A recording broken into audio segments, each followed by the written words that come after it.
Sublime Records presenta.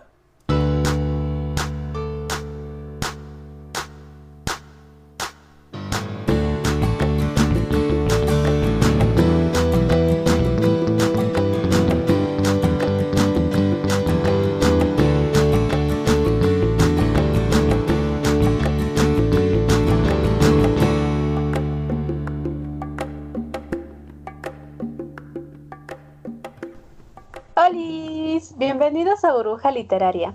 Yo soy Katia León y el día de hoy tengo el placer de estar nuevamente acompañada por Bruno Muredu. Hola Bruno, ¿cómo estás? Hola Kat, muy bien, muy contento, muy feliz. ¿Tú cómo estás? Muy bien, gracias. Y también nos acompaña en esta mesa de diálogo Juan Zavala. Muchas gracias por acompañarnos también. Hola, ¿cómo están? Qué gusto verlos, escucharlos otra vez, chicos. Gracias. Sí.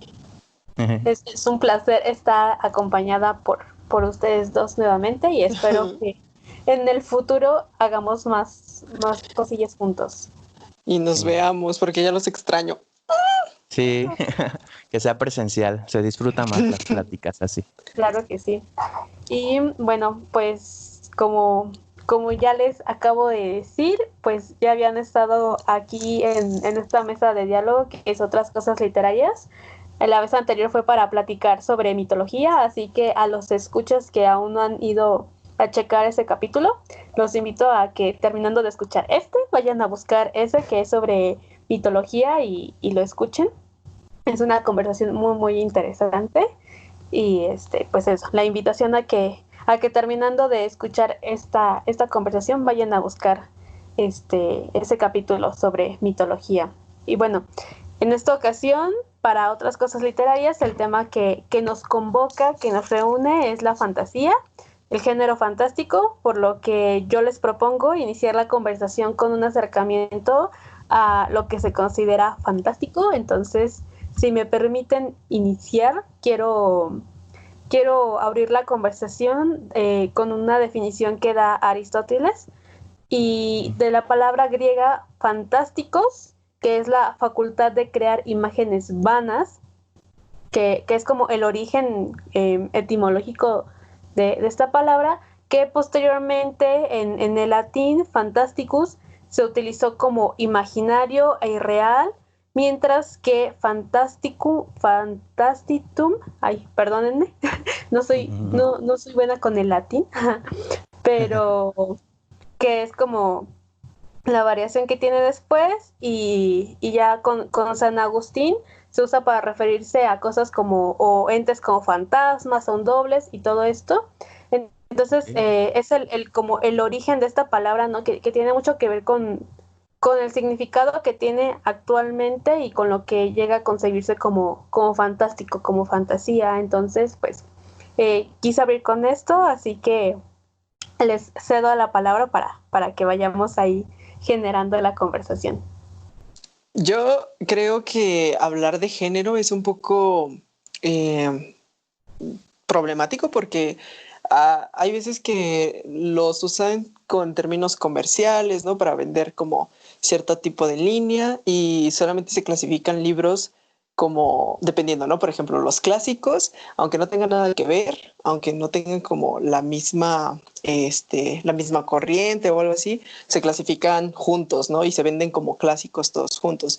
Y siento que con la fantasía pasa algo similar.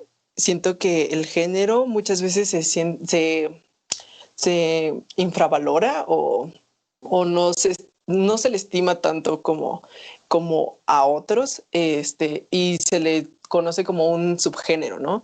De la narrativa, de la ficción, por ejemplo. Entonces, para mí este género es súper amplio, abarca muchísimas cosas y una de ellas es la especulación de la realidad, de lo que podría ser como, por ejemplo, la sociedad, si determinados elementos de la naturaleza son como diferentes, si, por ejemplo, las fuerzas de la gravedad son distintas, o bueno, la fuerza de la gravedad es distinta, o cosas así, ¿no? Entonces, Yo siento que, como dice Katia, lo fantástico tiene como sus fundamentos en algo que es insólito, algo que no es normal, algo que no está acostumbrado o no obedece las leyes del mundo real en el que nosotros vivimos. Por lo tanto, es un poco especulativo por lo que podría llegar a pasar, ¿no? Por supuesto.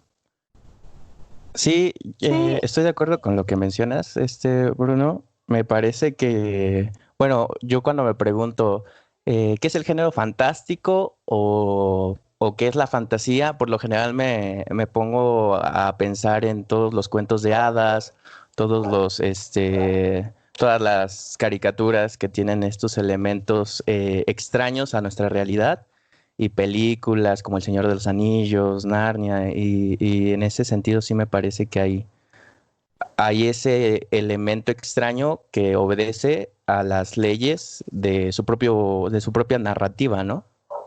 Sí, sí, claro. Por ejemplo, estaba escuchando que muchas veces se le considera como un género muy específico, ¿no? O sea, por ejemplo, hadas o por ejemplo, duendes o dragones y así, ¿no? Pero en realidad el género es hipergénero, ¿no? Tiene esta base, ¿no? Ficcional y especulativa, pero sobre ella todavía tiene muchas otras cosas, muchas otras corrientes. Por ejemplo, el terror con, Por no sé, supuesto, sí, con Lovecraft, por ejemplo, no deja de ser especulativo, ¿no?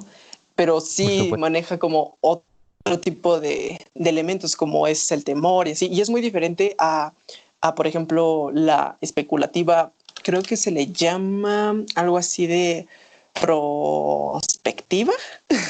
Sí, Sí, la fantasía, ¿eh? La especulación prospectiva sería como la ciencia ficción, ¿no? Y ahí tenemos otro género. Y si es retrospectiva, perdón, sería como ya la fantasía como del medioevo, que toma como estos elementos, ¿no? De la Edad Media la y pues se épica y así, fundamenta en ella, ¿no? Ajá, la épica. Entonces, son muchas claro. cosas que interviene el género fantástico y que todavía tiene aún más visiones y aún más ramificaciones, ¿no? De acuerdo a distintos Por supuesto. elementos. sí, por supuesto. Ahora que estás comentando como un poquito, digamos, no sé si la palabra adecuada es contexto, pero un poco de lo que envuelve este género. Pues, de hecho, en mi investigación acerca de lo fantástico, pues me encontré que las distintas academias, tanto de la lengua española como un poquito de lo francés, lo delimitan como algo quimérico, imaginario, fingido, carente de realidad. Esta parte me llamó mucho la atención de carente de realidad porque considero que si bien hay obras crean un mundo completamente, digamos, desde cero. Hay otros que están como asociados a la realidad y, o sea, no es lo mismo pensar, digamos, en El Señor de los Anillos.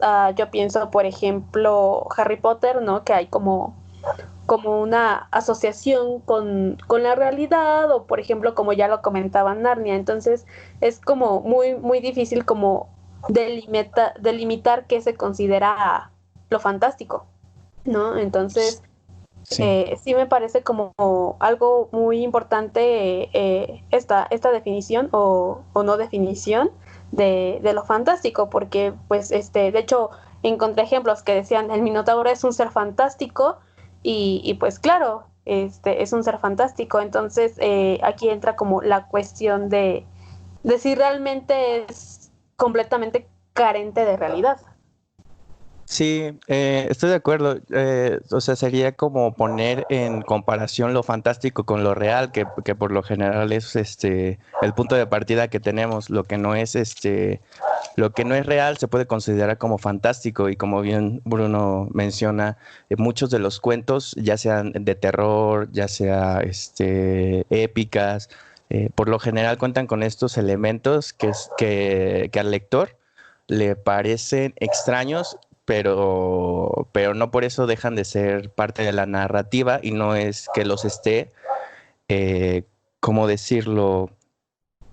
No esté dudando de estos elementos. Más bien, yo creo que ahí entraría en función lo que nosotros conocemos como el pacto ficcional, Sí. donde el lector a primera instancia acepta todo esto que la narrativa le está dando, le está ofreciendo, y a partir de ahí el lector va a saber que estas reglas o las reglas que está manejando el cuento, la novela o cualquier obra, funcionan con base en esas reglas. Mira, por ejemplo, estaba pensando en la saga de Star Wars, ¿no? Donde desde el principio se aclara que con la frase de en una galaxia muy, muy lejana, Claro. sí.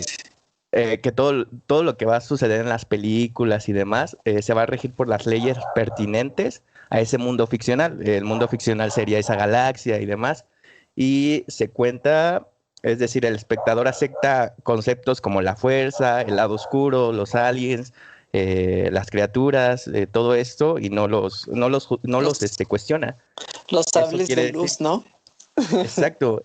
Eso no quiere decir que todo sea válido en esto, porque hay hechos inverosímiles que pueden afectar este pacto ficcional. Yo me acuerdo de cuando vi la última película de Star Wars, la que ya es con Disney, donde el antagonista Palpatine resucita, y esto deja en tela como de juicio la parte verosímil de la obra en cuanto a sus reglas, ¿no? Porque en ningún momento, o sea, mencionan que puede un ser con la fuerza resucitar, ¿no? Entonces ahí se rompe el pacto ficcional y ya es como cuestión del lector aceptar si está de acuerdo con las leyes de este nuevo mundo o si está muy ojón para hacer paloma, por decir algo. ¿Sabes qué, Juan? Me acabas de hacer un spoiler grandísimo. Ay, porque perdón. Amo Star Wars. No tienes la culpa. O sea, yo soy el que tiene la culpa por no haber visto la película, la última película. Pero está bien, o sea, sí entiendo por dónde vas, porque es cierto. Igual, si recuerdan Game of Thrones, o sea, bueno, la quinta temporada en donde reviven, creo que es en la quinta, pero cuando reviven a Jon Snow, es como que se rompe toda la lógica de este mundo de que todos están como en peligro, no hay como una certeza para ningún protagonista, y entonces ahí es cuando el lector dice, sí te lo compro o no te lo compro, ¿no? Y en este caso, pues sí se toma como algo malo, porque es como si el escritor o el director, pues, ¿no? O el que esté creando este tipo de historias tuviera a bien, o bueno, sería como un comodín, decir, bueno, lo revivo y ya está, ¿no? O sea, me arreglo esta historia así como así, y no es como creíble, y entonces es cuando ahí la calidad del producto pues baja, ¿no? O bueno, no el producto, sino pues la obra. Relacionado a ello, yo creo que tiene mucho que ver con lo que tú decías, ¿no? De la coherencia con el mundo. Y siento que es lo más importante en la fantasía, la realidad. O sea, este juego con lo verosímil, lo que no es verosímil, lo que es real, lo que no es real, es fundamental, porque de acuerdo a ello se pueden las obras explayar o manejar elementos que las enriquezcan o que pongan a bien, o no a bien, sino más en evidencia cosas que, por ejemplo, no sé, que podrían estar pasando en nuestra sociedad. O sea, no sé si me voy muy allá y digo cosas que no se me entienden, pero, por ejemplo, puede ser que aunque el mundo sea no creíble, o sea, no lógico, sí esté hablando de cosas muy lógicas que pasan en nuestro mundo, en nuestra actualidad, por ejemplo, ¿no? Sí. Por ejemplo, Game of Thrones, o bueno, Canción de Hielo y Fuego, habla mucho de los movimientos políticos, ¿no? También de las relaciones, ¿no? Por ejemplo, con los Targaryen, ¿no? Que es como la raza pura y la raza que debe prevalecer y así, ¿no? Que sí pasaba en la antigüedad, ¿no? Y a lo mejor sigue pasando, no sé. Pero sí tiene muchísimo que ver el mundo real con yo creo que incluso más que la non-fiction, no sé, bueno, igual estoy hablando de más, ¿verdad? No, sí está bien. Bueno, es que habría que pensar, ¿no? La literatura que responde, y por lo general vamos a encontrar de que no es otra cosa sino que una amplificación y una amplificación de la realidad. O sea, no va a haber, aunque sea literatura bastante real, nunca va a haber algo real en la literatura. Claro. Eso creo que es la primera regla. del juego, ¿no? Cuando se escribe Sí. se piensa en pasar de lo real al papel y al momento de hacerlo, pues obviamente ya deja de ser real, ¿no? Sí, sí, totalmente de acuerdo. Sí, bueno, me dejaste como pensando mucho con lo de Game of Thrones. Y en esta, bueno, yo lo llevé como un poquito hacia todo esto de la verosimilitud y del pacto ficcional. Estaba pensando, por ejemplo, en Narnia, que, bueno, a ver, yo voy a hacer alerta de spoiler. Ah, perdón, sí, claro. Nosotros bueno, no hicimos. En este momento pienso que por lo menos la mayoría han visto las películas y no han leído los libros, han visto las películas. En la primera película, voy a referirme a ella, pues Lucy es la primera que entra a Narnia y entra a través del ropero, ¿no? Y ahí como que, ahí siento que es un momento clave para que el lector haga como esta aceptación del pacto ficcional de que a través del ropero acceda a Narnia, ¿no? Y luego viene como el cuestionamiento de sus hermanos, ¿no? De que no, tienes una imaginación muy grande, cómo vas a llegar como a otro mundo a través del ropero, ¿no? Y ahí está el pacto ficcional que tiene en primera instancia el espectador con lo que está pasando. Y, y pues ya, o sea, yo en su momento nunca me cuestioné de, ay, como por qué Sí, puede claro. llegar a Narnia, ¿no? Y después en otra conversación me explicaron que, que a través de ese ropero puedes llegar a Narnia porque fue construido con madera de Narnia. Y yo quedé de, oh, por Dios, no puede ser, ¿no? Entonces, como de, ah, claro, ese pacto ficcional ahí se reforzó en este caso, ¿no? Y fue como de, oh, por Dios. Sí, Y Sí, sí, claro. entonces me llevé acá al cuestionamiento de, y entonces después en El Príncipe Caspian, ¿cómo es que llegan a Narnia a través de la estación del tren, no? Porque recordemos, Caspian sopla el cuerno y entonces ya como que ese cuerno los llama y ellos llegan a Narnia. Entonces es como de, ok, ¿cuál es la razón, el fundamento de que ellos pudieran llegar a Narnia desde la estación del tren, ¿no? Y entonces ahí como que ya empecé a cuestionarme el pacto ficcional y entonces como de, a ver, tiene que haber una razón lógica como la hay con el ropero. Sí, estoy de acuerdo contigo en cuanto a la idea de que el ropero sea explicativo para que el pacto ficcional se dé, pero bueno, no estaría tan de acuerdo en la parte de que sea como fantástico, porque traigo ahorita algunas cosas que rescaté sobre introducción a la literatura fantástica de Todorov. Y bueno, si quieren se los leo y podemos como charlar respecto a eso que me dejaste pensando también un poco. Miren, de acuerdo a Todorov, lo fantástico es aquello que ocupa el tiempo de la incertidumbre, donde un elemento extraño, aislado, oscila entre lo real y lo sobrenatural.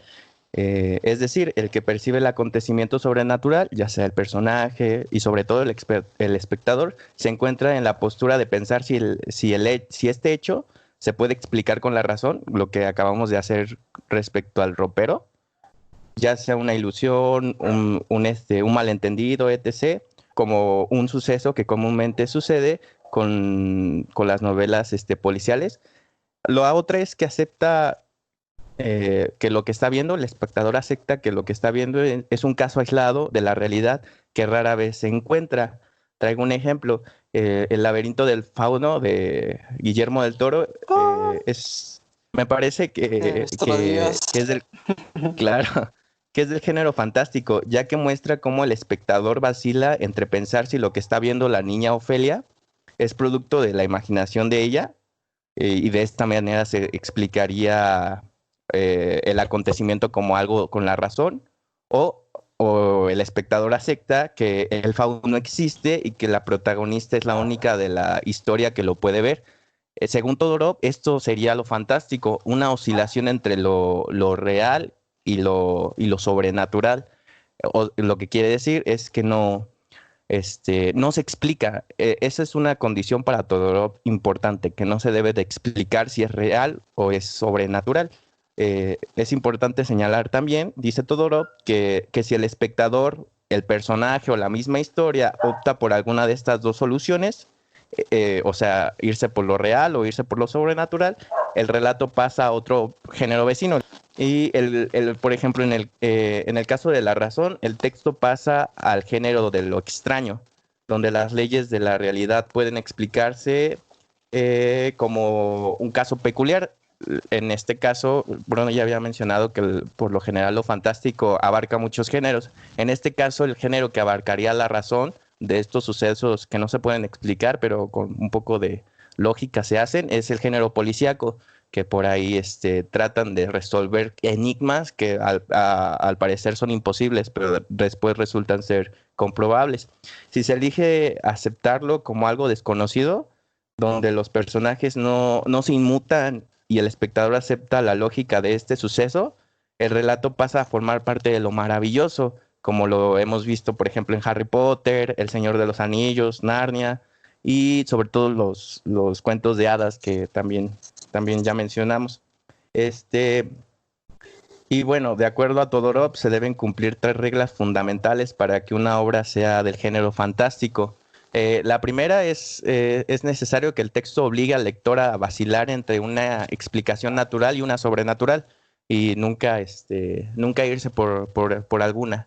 Esta vacilación puede o no ser sentida por los personajes. Esta es la segunda. Y la tercera sería: el lector y la obra deben rechazar por entero la interpretación de la alegoría y la poesía de cualquier relato fantástico. ¿Esto por qué? Porque estos dos géneros son representativos, es decir, que la intención fantástica pasa a un segundo plano y la representación a primero.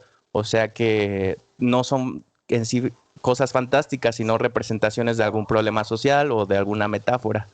Eso es más o menos lo que dice Todorov. No sé ustedes qué opinan al respecto. Pues estoy de acuerdo. Bueno, es que cómo no voy a estar de acuerdo con Todorov, ¿verdad? No es cierto. Es que, o sea, pienso, ¿no? De la fantasía como esta línea que transcurre entre qué tan independiente es el mundo de esta obra y qué tanto no es independiente respecto a la realidad. Y creo que Todorov a lo mejor habla como de lo extraño, dependiendo de qué tanto obedece o no obedece el mundo con los sucesos que pasan, ¿no? Entonces aquí yo veo como esta división que se hace entre la fantasía alta o la fantasía baja, ¿no? Que es como el fundamento de esta fantasía como más hacia un mundo que se instaura, ¿sí me entiendes? O sea, no como un mundo que ya está instaurado de la realidad, no como por ejemplo, el realismo, ¿no? No sé si me di a entender, pero por ejemplo, cuando es la baja fantasía, el mundo no es independiente, el mundo fantástico no es independiente al mundo real. Así tenemos, pues, por ejemplo, libros como Harry Potter o como Narnia, por ejemplo, ¿no? Que es independiente, pero esta conexión, ¿no? con la madera, bueno, que yo sí lo veo como un suceso conectivo entre estas dos realidades, porque lo físico está en el mundo, o sea, la madera está en el mundo real, ¿no? Pero proviene de este mundo mítico. Entonces, aquí se da el cruce entre estos dos mundos, ¿no? Que a lo mejor son paralelos o así. Entonces, y en Harry Potter también, ¿no? Ajá, cuando cruzan la estación, tienen que golpearse con la pared, sí. Cruzar la pared, y ahí es el cruce que tú mencionas, que parece una constante en estos géneros. Claro, y por ejemplo, en Harry Potter lo que hace que el mundo sea muy dependiente, o sea, el mundo de los magos es muy dependiente del mundo real, porque, por ejemplo, si el mundo mágico tiene esta gran guerra con Voldemort o con el otro villano, ¿cómo se llama? Grindelwald, por ejemplo, ¿no? Uh-huh. Pues el mundo humano también corre peligro, ¿no? Y esta línea, digamos, que marca, por ejemplo, la alta y la baja, también se permea, por ejemplo, con hechos de Tolkien o de Sanderson, que ya son mundos totalmente independientes, ¿no? Que tienen sus propias reglas, que obviamente están basados en la realidad porque pues es lo que conocemos, Sí. pero ya manejan como sus propias Su mundo fuerzas, ficcional. ajá, su mundo ficcional, ¿no? Y entonces aquí vamos como a ver esto, ¿no? Como de si es extraño, no es extraño, por qué es extraño en este mundo, por qué si pasa en este mundo y en este otro mundo no, ¿no?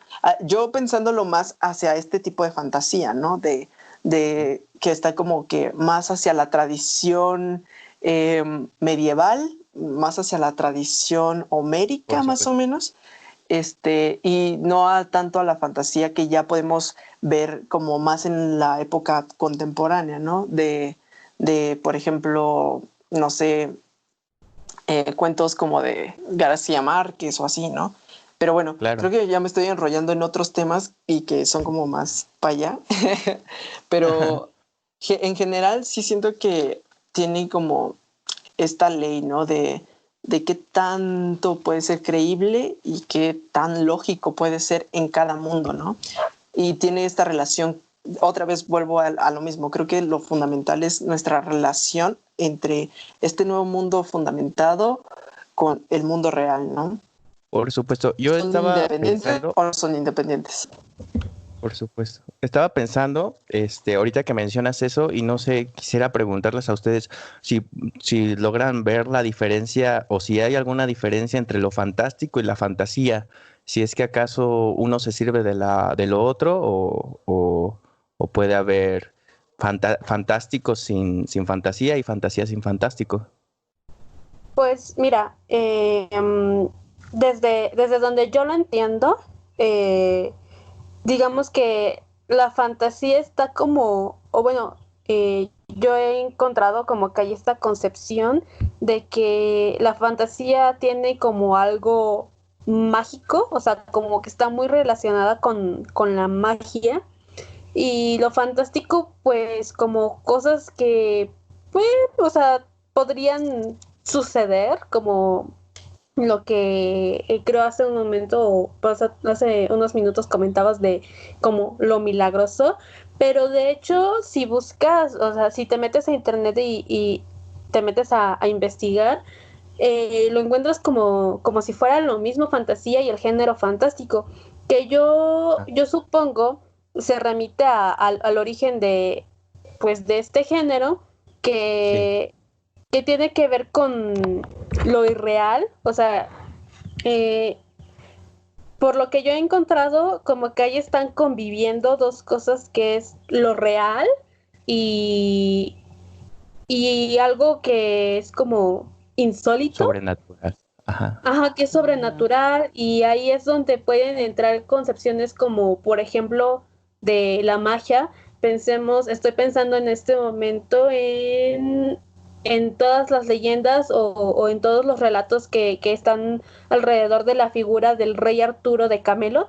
O sea, Sí, el por rey supuesto. Arturo en sí mismo no es un personaje fantástico, es decir, es un rey. Sabemos que a lo largo de la historia han existido muchos reyes, muchos reinos, y él en sí no es un personaje fantástico, pero sí hay personajes alrededor de esta figura, como es bien conocido el mago Merlín, que pues es un mago, ¿no? Tiene magia. Está Morgana, una hechicera, una bruja. Nimue, que era una suma sacerdotisa, obviamente también poseía magia. Está el dragón. Entonces, o bien está la espada en la piedra, y que también tiene como tintes mágicos muy relacionados, o se relacionan mucho con la fantasía.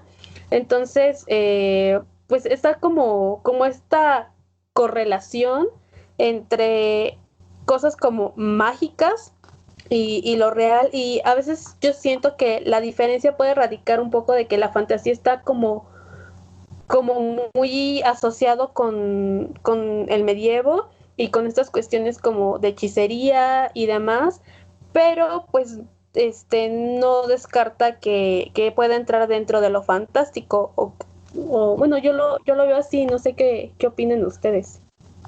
Pues por mi parte yo creo que lo fantástico es el género base, es una, si quieres, es una corriente, ¿no? De agüita que va ramificándose en muchos.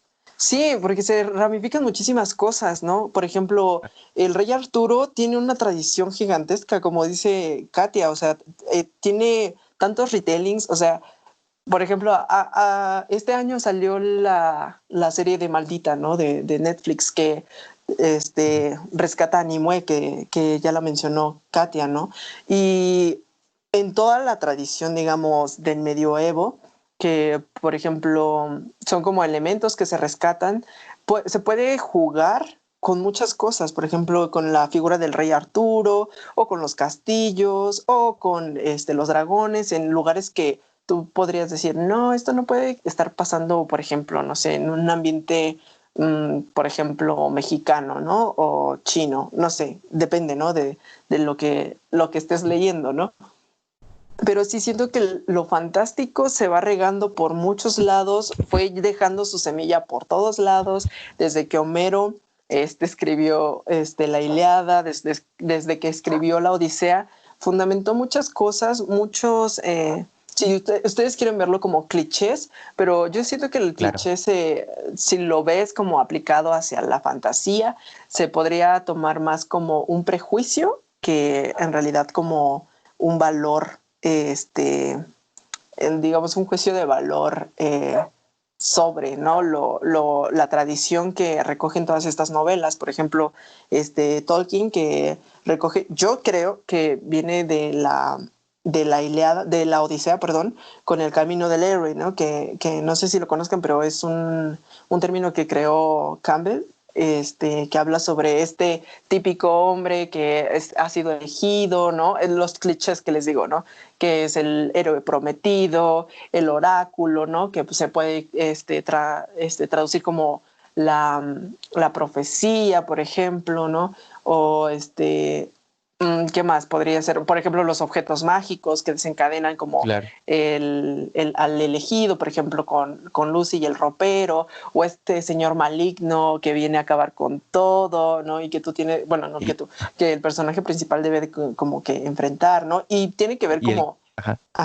con la... Y el cambio de pensamiento del héroe, ¿no? Que inicia con un pensamiento y regresa a casa con otro. Claro, sí, y por ejemplo, todas esas cosas que acabo de mencionar se pueden encontrar en libros totalmente diferentes o con clasificaciones totalmente diferentes. Por eso yo digo que de esto se sirve la fantasía, ¿no? Y por ejemplo, podemos llegar también a lo que nuestra Latinoamérica le dio al mundo, que fue el gran realismo mágico, ¿no? Que si bien juega con lo que es real y no es real, puede ser que sí pase, puede tener explicaciones lógicas, pero a los ojos de quien lo vea puede mantenerlo, como dice Todorov, ¿no? En esta duda constante de que si habrá pasado, no habrá pasado, por supuesto, ¿no? Entonces siento que obviamente no puede existir fantasía sin lo fantástico, y creo que lo fantástico es lo que, porque pues es la vitalidad, yo creo, de todas estas novelas, ¿no? Que no hablan sobre la realidad, ¿no?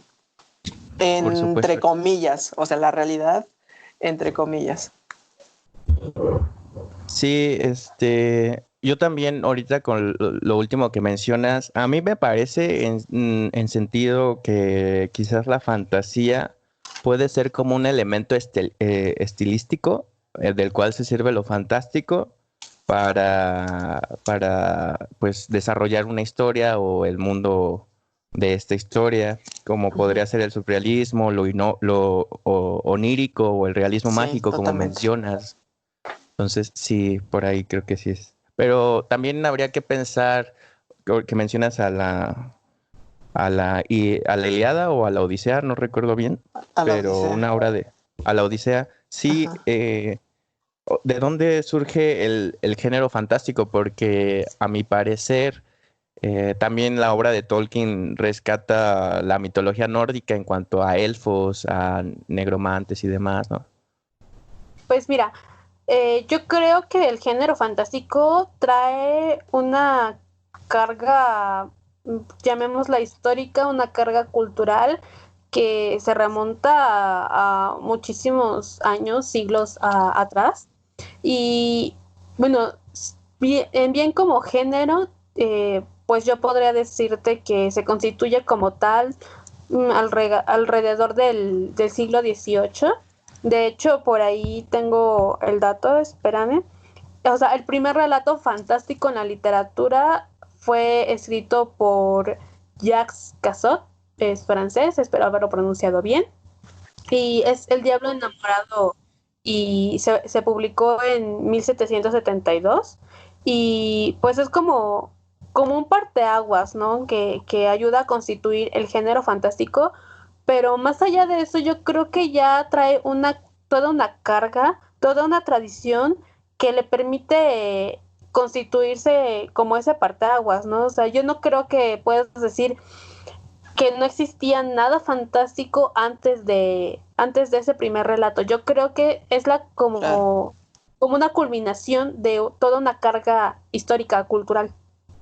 Sí, sí, totalmente, porque por ejemplo, con Homero, la intervención divina, es como, pues, el pan de cada día, digamos, o lo que genera, digamos, todas las situaciones, ¿no? Que vamos viendo, aunque también, pues, obviamente están los hombres, ¿no? Actuando y los héroes, ¿no? Pero realmente son cosas que no pasan en nuestra realidad. No creo que haya un Dios realmente, ¿no? Que haya dicho como, haz esto o haz el otro, ¿no? Es como que sí hay muchas cosas que no apelan a nuestra realidad, como lo que tú decías al principio, ¿no? Como el Minotauro. El Minotauro no se ha encontrado, ¿no? Hasta ahorita no se ha datado como algo existente o real. Entonces sí va habiendo, y yo creo que es con Homero, porque porque, por ejemplo, tenemos muchos relatos antiguos, pero pues no sabemos de ellos porque son de tradición oral y se van perdiendo y así, y es hasta que se empieza a escribir, digo, ¿no? Desde Occidente, así lo podemos ver, ¿no? Ya se rescata con la escritura y ya empieza a haber más cosas. Igual en Mesoamérica, ¿no? Las leyendas como empiezan a ser escritas principalmente por los españoles, ¿no? Pero sí tienen este recurso de la tradición pues la cultura de las culturas mesoamericanas, ¿no? Y tenemos leyendas como La Llorona, que también se ha pasado como en cuento, haciéndose un tipo como Rey Arturo a la mexicana. Bueno, no borren esas palabras, por favor. Pues, o Ya como está vemos, en ¿no? películas. ¿No? Exactamente, o sea, son muchas cosas y se va afinando tanto esa tradición que se está enriqueciendo tantísimo que llegamos a un género que nos ha dado, o bueno, a un hipergénero que nos ha dado hasta premios Nobel, ¿no? Es el realismo mágico, que Sí. recoge todo lo que es Latinoamérica y lo expone al mundo y se ve como toda la fantasía que hay aquí, la fantasía que somos capaces de ver, de crear, pues sí, ¿no? Y es muy alejado a lo que es el medievo, ¿no? Sin embargo, no deja de lado algunos aspectos, ¿no? De lo fantástico y de este juego entre el mundo real, lo no real, ¿no? Por ejemplo, con Pedro Páramo igual, ¿no? Está este Sí. mundo que está localizado en algún lugar del occidente mexicano, pero no sabemos exactamente cuál, ¿no? Comala, ¿no? Pero que sí existe ya, pero en ese momento, pues no. Sí. Todo Y el elemento esto de es lo, como... Ajá, el elemento de lo sobrenatural también es ahí lo que lo vuelve fantástico, el hecho de que se aparezcan exacto. fantasmas ahí. Sí, y hace todo este juego que dices, que menciona Todorov, ¿no? Que es una duda constante entre sí, no, tal vez, como también con Aura, ¿no? Que Carlos Fuentes hace como todo este movimiento en estas casonas Por supuesto. de la época colonial y así, ¿no? Y creo que, por ejemplo, hay mucha gente que no le da tanto valor, ¿no? A lo que puede proponer, por ejemplo, como Loba, no sé si conoce Viro, es una mexicana que escribió este libro, ganó un premio, creo que no me acuerdo, Aguilar, creo es, no sé. Bueno, esta mexicana escribe con la tradición mexicana, perdón, de la Edad Media, tiene castillos, un dragón, el unicornio aparece, son como dos elementos súper importantes, ¿no? Pero que como decías tú, que simbolizan cosas, ¿no?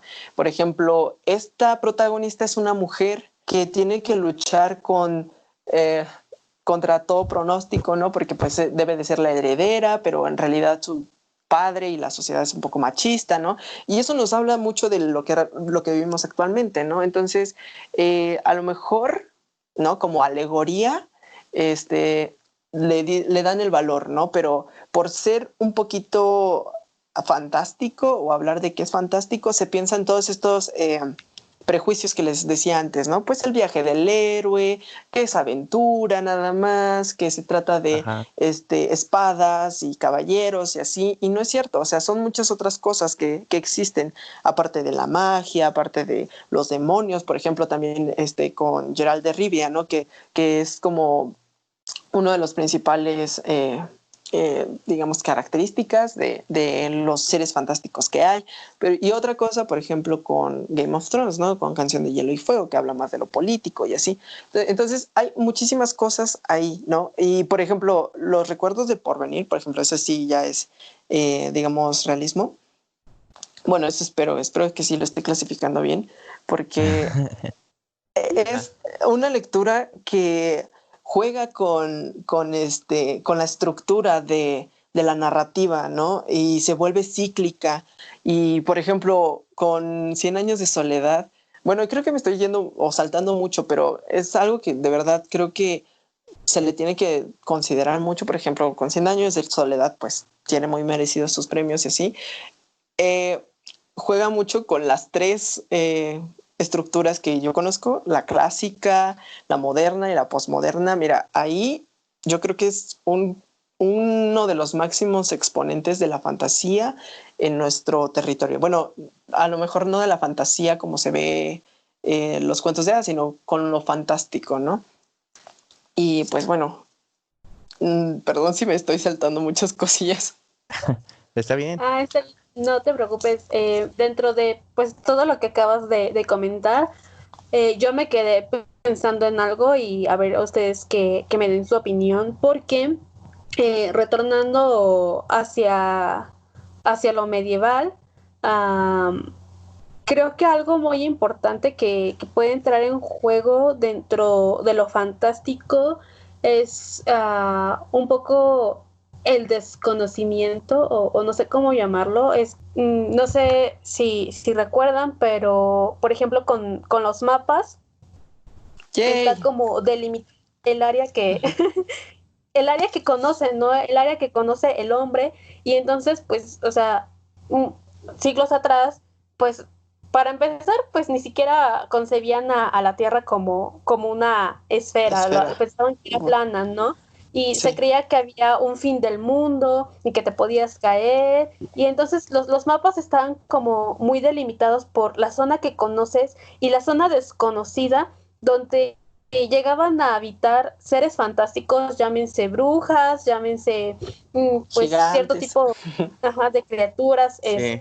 Y estaba pues recordando precisamente que alguna vez revisé digamos cartas o crónicas de viaje del descubrimiento de América, ¿no? Y recuerdo que había algo que me llamaba mucho la atención, que era que Colón había registrado haber visto sirenas, y entonces estaban como que ciertos estudios diciendo que había visto otro tipo de criatura marina que pues tenía una cola, como se imaginaban que eran las colas de las sirenas, que no las habían visto tan de cerca, otros que decían que pues era completamente inventado para que pues siguieran como financiando sus viajes de expedición y demás. Entonces creo que algo que puede entrar en juego aquí es como de desconocimiento con lo que te puedes encontrar con un mundo desconocido, y es ahí como un punto que yo puedo marcar ahí relacionado con la fantasía. No sé ustedes qué piensan al respecto. Yo creo que Colón andaba ya en celibato, o no sé. Pues, Eh, ah, yo, yo estaba pensando que ese elemento que mencionas, Kat, es más o menos alienado a la explicación en cuanto al miedo a lo desconocido, que ya mencionamos en la mesa de mitología, de darle explicación a las cosas que no conoces. Y creo que ahí es donde juega el papel la fantasía o la imaginación, tratar de llenar esos espacios con lo que tu imaginación o tu mente o cualquier cosa que te dé certeza de que algo ahí está pasando y que tú lo estás comprendiendo. claro. Sí, por ejemplo, con eso que decías del mundo, de lo insólito, por ejemplo, que dice Juan, se fundamenta, ¿no? A partir de la visión que nosotros tenemos de nuestro mundo, ¿no? Vemos Marte y vemos, por ejemplo, Star Wars, todos son, bueno, los protagonistas, son humanos, ¿no? Bueno, tienen características humanas, ¿no? A pesar de que sí nos muestran una variedad, todos tienen como un fin humano, bueno, una forma humanoide. Hay otros aliens que no lo son así, ¿no? Y, por ejemplo, en este caso de la fantasía tipo medioevo o medieval, instaurada o vista desde los ojos de Tolkien, alguien que lo recupera y que le da toda una vuelta es Sanderson, que es un escritor muy contemporáneo. Creo que, a ver, aquí tengo El Camino de las Tormentas, no, El Archivo de las Tormentas, El Camino de los Reyes, en 2012, 2015, algo así. Él le da toda esta vuelta, ¿no? O sea, sí recupera algunas ideas como los caballeros, ¿no? Igual recupera, por ejemplo, este camino del héroe, esta transformación del héroe, pero también incluye, por ejemplo, las grandes hazañas por ejemplo, los poemas épicos, ¿no? Entonces, de hecho de ahí viene fantasía épica de los poemas épicos, Claro, ¿no? sí. Pero le da toda una vuelta y crea su propio mundo de un continente que es azotado constantemente por tormentas. Entonces toda su mundo está lleno de corales, de crustáceos, y la magia, digamos, de las tormentas tienen como todo un sentido y unas leyes, ¿no? Entonces, siento que también, gracias a que, o bueno, vemos a que Colón impuso, ¿no? su mundo, o lo que veía él o lo que pensaba él a partir de las novelas, ¿no? Porque se acuerdan, ¿no? Que creo leían mucho novelas de caballería, los navegantes, ¿no? Impusieron todas estas Sí. vistas. De hecho, California tiene el nombre, ¿no? De un lugar ficticio en algunas novelas. Entonces, yo creo que la fantasía, lo fantástico, obviamente se sirve del mito y permea tanto la cultura como muchísimas obras y muchísimos estilos y muchísimos, muchas latitudes, ¿no? En el mundo. Sí, sí, y ahorita ya nada más comentario y antes de ir cerrando, pues con todo esto, pues como ya lo comentaba en algún momento, eh, el género fantástico trae toda una carga cultural e histórica, entonces, y también está como muy relacionado con el idioma. Sí, digamos, en una primera instancia, yo podría pensar que esta carga tan fuerte viene relacionada de todos estos, como Bruno ya mencionaba, que estaban leyendo novelas de caballería y así, de todos estos relatos, ¿no? Y es ahí cuando comienza como a permear ya dentro de cosas que son más reales, ¿no? Como pueden ser las cartas de relación, crónicas de viajes de los exploradores, que pues precisamente estaban como familiarizados con ciertos relatos y entonces como que ya llega a permear no solo en las cartas, sino en los mapas. Estoy pensando en algunos mapas que tienen, hay uno en específico que tiene la imagen de un rey como si fuera Poseidón o algo así, ¿no? Pero pues sí, traen como toda esta carga Y el género fantástico, la fantasía es algo muy, muy amplio y como dice Bruno, tiene como varias vertientes o ramificaciones y si bien hay como mundos que están como constituidos fuera de lo que podría ser como nuestro mundo, nuestra galaxia, en donde estamos nosotros seres humanos, sí tienen como cierta relación con lo real, ya sea como alegoría o como metáfora y demás, y bien hay otros que están como directamente relacionados con nuestro mundo. Y bueno, ya para ir cerrando, no sé si ustedes quieran agregar algo más, un comentario. Yo creo que pues la literatura fantástica y la fantasía es uno de los géneros quizás más infravalorados, por así decirlo, pero de los que se revitalizan, se, se actualizan, mejor dicho, con el tiempo y la neta está bien chido leerlos, me gustan mucho, la verdad.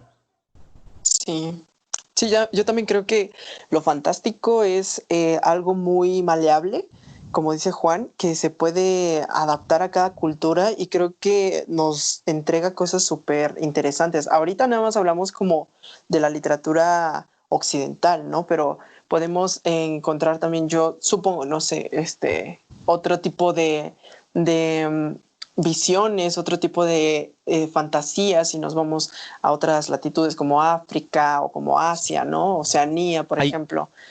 Hay una película, no recuerdo bien el nombre, pero creo que es algo del el viaje de una niña o algo así, de ¿Chihiro? japonés. Ajá, que Ajá. rescata lo que ya habías mencionado Claro, antes claro. de los dragones y demás, y es fantasía, y Sí, eso está sí, sí, muy sí. padre. También, pues de hecho creo que alguien decía, bueno, vi un video, o sea, no es como muy académico esto, pero vi un video en Facebook que hablaba de que el viaje de Chihiro y casi muchas de las películas que son del estudio Ghibli, son propiamente real maravilloso, ¿no? O sea, es como, wow, o sea, muy padre Claro. todo. Y creo que sí hay muchas formas de que lo fantástico sea expresado y que siga conteniendo algo tanto literario, social, porque sigue siendo parte de la cultura de cada parte del mundo, solamente que vista desde otros ángulos. Que ahora que mencionabas lo del viaje de Chihiro y un poco, bueno, que creo que dijiste que era lo real maravilloso, sí, algo así dijiste, ¿no? Sí. Me estaba acordando de la película de Mi vecino Totoro, no sé si la han visto, pero es Sí, está como, bien bonita. está bien bonita esta criatura que vive en el bosque y así, y no había pensado en eso, entonces me parece como algo interesante que hay que revisar también. Y, y pues ya, y pues eso. Bueno, entonces ya nos vamos a despedir. Gracias, Bruno, por habernos acompañado en esta mesa de diálogo. Y muchas gracias también a ti, Juan, por estar aquí otra vez conversando con nosotros. Disfruto mucho de estas conversaciones con ustedes y espero que en el futuro tengamos más, ya sea para hablar, no sé, de realismo mágico o algo por ahí. Sí, estaría bien interesante. Por supuesto, sí. Muy bien. Pues entonces, nos despedimos. Muchas gracias por habernos escuchado, por estar Gracias. aquí una vez más. Gracias. Y pues bueno, hasta aquí llegamos el día de hoy. Nos escuchamos pronto, brujitas.